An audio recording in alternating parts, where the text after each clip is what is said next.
Oke, baik. Perkenalkan, nama saya Helmi Taupan, NIM 1810003, Program Studi Ekonomi Pembangunan.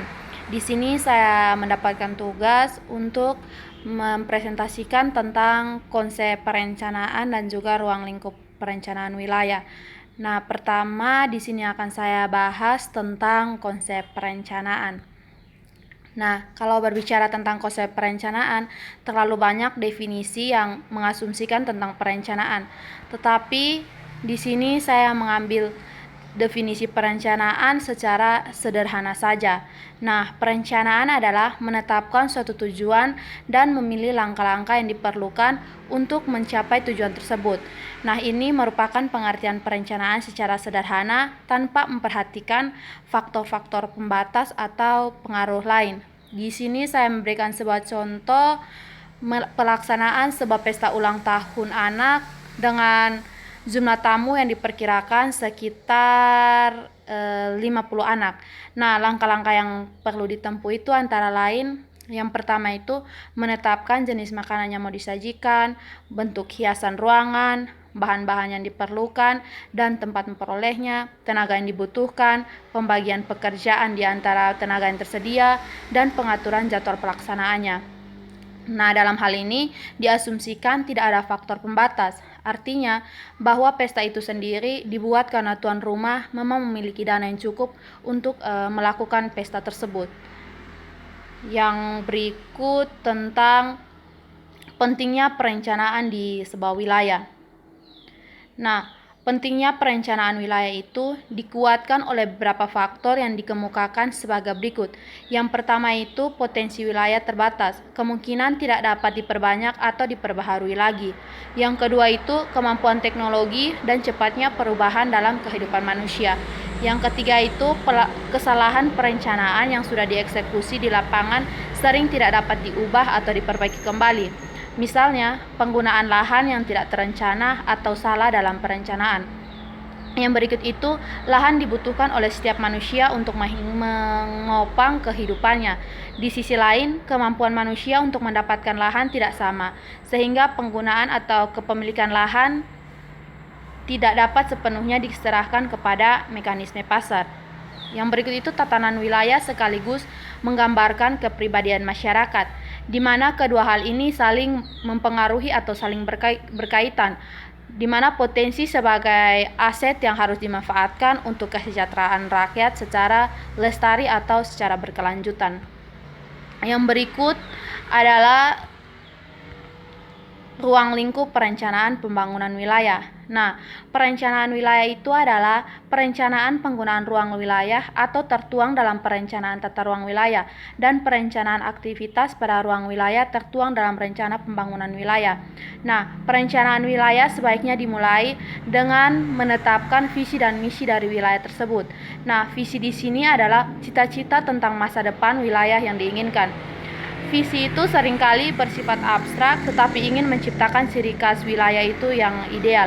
Nah, misi merupakan kondisi ideal setingkat di bawah visi, tetapi lebih realistik untuk mencapainya.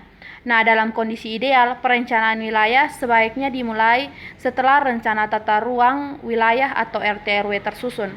Nah, karena rencana tata ruang wilayah merupakan landasan sekaligus sasaran perencanaan pembangunan wilayah. Perencanaan pembangunan wilayah sebaiknya menggunakan dua pendekatan, yaitu pendekatan sektoral dan juga pendekatan regional.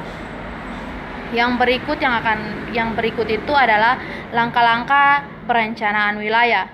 Nah, langkah-langkah yang dikemukakan Glasson ini harus diperluas untuk kebutuhan perencanaan di Indonesia. Nah, perencanaan wilayah di Indonesia setidaknya memerlukan langkah-langkah sebagai berikut. Yang pertama, gambaran kondisi saat ini dan identifikasi persoalan. Diperlukan kegiatan pengumpulan data, baik data primer maupun data sekunder. Yang kedua itu, tetapkan visi dan misi dan tujuan umum, di mana hal yang tercakup di dalamnya harus merupakan kesepakatan bersama sejak awal. Sedangkan yang ketiga itu identifikasi pembatas dan kendala yang sudah ada saat ini maupun diperkirakan akan muncul pada masa yang akan datang. Yang berikut itu proyeksi berbagai variabel terkait. baik bersifat controllable atau dapat dikendalikan maupun non-controllable atau di luar jangkauan pengendalian pihak berencana. Nah, yang berikut itu, tetapkan sasaran yang diperkirakan dapat dicapai dalam kurun waktu tertentu, yaitu berupa tujuan yang dapat diukur. Yang berikut itu adalah mencari dan mengevaluasi alternatif untuk mencapai sasaran. Nah, perlu diperhatikan keterbatasan dan juga faktor produksi yang tersedia. Yang berikut itu, memilih alternatif terbaik, termasuk menentukan berbagai kegiatan pendukung. Yang berikut itu menetapkan lokasi dari berbagai kegiatan yang akan dilaksanakan. Dan yang terakhir itu menyusun kebijakan dan juga strategi agar kegiatan pada tiap lokasi berjalan sesuai dengan yang diharapkan. Yang berikut yang akan saya bahas tentang tujuan dan manfaat dari perencanaan wilayah. Nah, tujuan dari perencanaan wilayah itu adalah menciptakan kehidupan yang efisien, nyaman, serta lestari, dan pada tahap akhirnya menghasilkan rencana yang menetapkan lokasi dari berbagai kegiatan yang direncanakan, baik oleh pemerintah maupun swasta. Nah, lokasi yang dipilih itu memberikan efisiensi dan kelestarian lingkungan paling maksimal setelah memperhatikan benturan dari kepentingan berbagai pihak. Yang berikut itu adalah manfaat dari perencanaan wilayah. Nah, sifat perencanaan yang sekaligus menunjukkan manfaatnya itu adalah yang pertama, perencanaan wilayah haruslah dapat menggambarkan proyeksi berbagai kegiatan ekonomi dan penggunaan lahan pada wilayah di masa yang akan datang. Sejak awal dapat dilihat arah lokasi yang disiapkan untuk dibangun yang dijadikan sebagai wilayah penyangga. Nah, hal ini berarti sejak awal sudah dapat diantisipasi dampak positif dan negatif dari perubahan dan dipikirkan langkah-langkah yang ditempuh untuk mengurangi dampak negatif dan mengoptimalkan dampak positif. Yang berikut itu panduan bagi pelaku ekonomi untuk memilih kegiatan yang perlu dikembangkan dan lokasi yang memungkinkan di masa akan datang.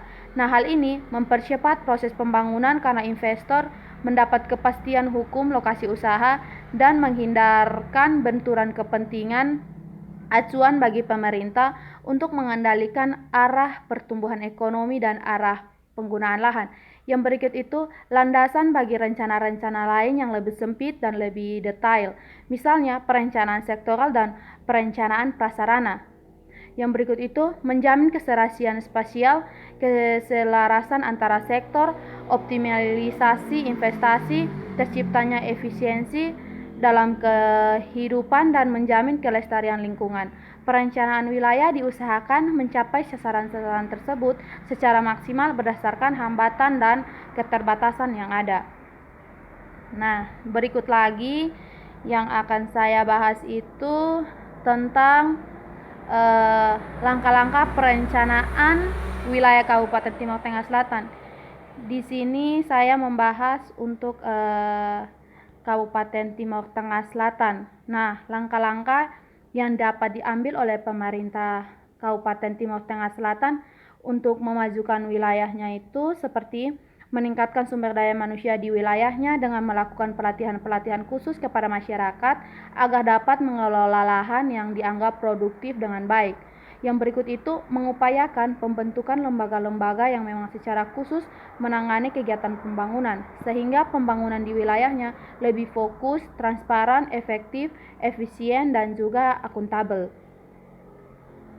Yang berikut itu menciptakan pusat-pusat pertumbuhan ekonomi di wilayah Timur Tengah Selatan guna untuk menggeliatkan perekonomian di wilayah Timur Tengah Selatan, sehingga masyarakat yang ada di wilayah Timur Tengah Selatan tidak bergantung pada wilayah lain menyangkut dengan permasalahan ekonominya. Yang berikut di sini yaitu saya akan membahas tentang perencanaan wilayah Kabupaten Timur Tengah Selatan menggunakan hasil perhitungan ELKI. Nah, untuk memperoleh gambaran dan pemahaman terkait kondisi perekonomian daerah, yaitu sektor unggulan di Kabupaten Timur Tengah Selatan, dapat digunakan analisis berikut, yaitu analisis ELKI. Nah, untuk mengetahui potensial atau tidak potensial suatu wilayah dengan membandingkan setiap unit pengamatan terhadap pembanding wilayah atau sektor yang lebih luas. Dengan kata lain, ELKI adalah suatu indeks untuk mengukur tingkat spesialisasi atau relatif suatu sektor atau subsektor ekonomi wilayah tertentu. Nah, analisis ini digunakan untuk menilai potensi ekonomi wilayah di Kabupaten Timur Tengah Selatan dengan menggunakan perhitungan ELKI. Nah, ELKI itu adalah suatu perbandingan tentang besarnya peranan suatu sektor di suatu daerah terhadap besarnya peranan sektor tersebut secara nasional atau lebih luas. Misalnya, ukuran konsentrasi suatu sektor atau subsektor di suatu kabupaten dibandingkan dengan sektor atau subsektor tersebut untuk tingkat provinsi. Nah, untuk rumusnya bisa teman-teman lihat di slide, dan selanjutnya yang akan saya bahas itu hasil perhitungan ELKI menurut lapangan usaha di Kabupaten Timur Tengah Selatan tahun 2008 sampai 2012. Nah, dari tabel sebelumnya itu dapat diketahui bahwa di wilayah Kabupaten Timur Tengah Selatan selama periode 2008 sampai 2012, sektor ekonomi yang tergolong sektor basis atau berpotensi ekspor dengan rata-rata indeks ELKI-nya lebih besar dari 1 adalah sektor pertanian. Nah, dengan rata-rata nilai indeksnya itu 1,44. Kemudian sektor pertambangan ELKI-nya sebesar 1,00 dan sektor basis yang terakhir yaitu sektor jasa-jasa dengan rata-rata indeks ELKI-nya 1,10. Dengan demikian, sektor-sektor tersebut mempunyai potensi untuk dikembangkan guna meningkatkan laju pertumbuhan dan pembangunan ekonomi di Kabupaten Timur Tengah Selatan. Sedangkan yang termasuk sektor non-basis dengan rata-rata indeks ELKI-nya kurang dari 1, yaitu sektor industri pengolahan dengan rata-rata indeks ELKI-nya sebesar 0,36. Sektor listrik, gas, dan air minum dengan rata-rata indeks ELKI-nya sebesar 0,42. Sektor bangunan konstruksi dengan rata-rata indeks ELKI-nya 0,68, sedangkan sektor perdagangan, restoran, dan hotel dengan rata-rata indeks ELKI-nya 0,56, sektor pengangkutan dan komunikasi dengan rata-rata indeks ELKI-nya 0,39, sedangkan sektor keuangan, persewaan, dan juga jasa dengan rata-rata indeks ELKI-nya adalah 0,68. Nah, sekian dari hasil presentasi saya. Semoga presentasi saya ini bermanfaat bagi kita semua.